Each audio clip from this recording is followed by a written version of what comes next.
नमस्कार। उत्तराखंड पंचायत चुनाव के ताजा समाचार।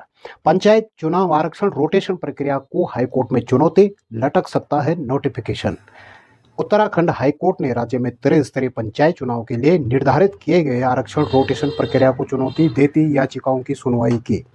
सरकार से जवाब मांगते हुए सुनवाई की अगली तिथि 24 जून को तय की गई। मामले की सुनवाई मुख्य न्यायाधीश जी नरेंद्र व न्यायमूर्ति आलोक मेहरा की खंडपीठ में हुई। मामले के अनुसार बागेश्वर निवासी गणेश दत्त कांडपाल व अन्य ने हाईकोर्ट में याचिका दायर कर कहा कि सरकार ने 9 जून 2025 को एक आदेश जारी कर पंचायत चुनाव के लिए नई नियमावली बनाई। साथ ही 11 जून को आदेश कर अब तक पंचायत चुनाव के लिए लागू आरक्षण रोटेशन प्रक्रिया को शून्य घोषित करते हुए इस वर्ष से नया रोटेशन लागू करने का निर्णय लिया है। हाईकोर्ट ने पहले से ही इस मामले में दिशा निर्देश दिए हैं।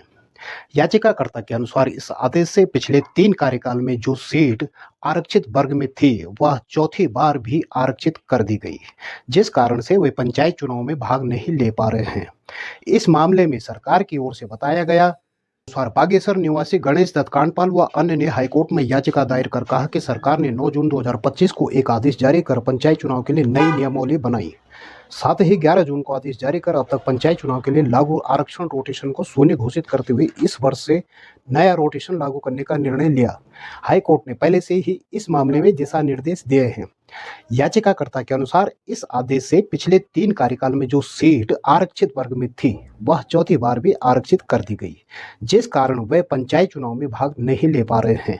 इस मामले में सरकार की ओर से बताया गया कि इसी तरह के कुछ मामले एकल पीठ में भी दायर हैं, जबकि याचिकाकर्ता के अधिवक्ता ने कहा उन्होंने खंडपीठ में 9 जून को जारी नियमों को भी चुनौती दी है। एकल पीठ के समक्ष केवल 11 जून के आदेश को चुनौती दी गई है, जिसमें अब नए सिरे से आरक्षण लागू करने का उल्लेख है। अब कोर्ट ने इस मामले में सरकार से जवाब मांगा है। नमस्कार।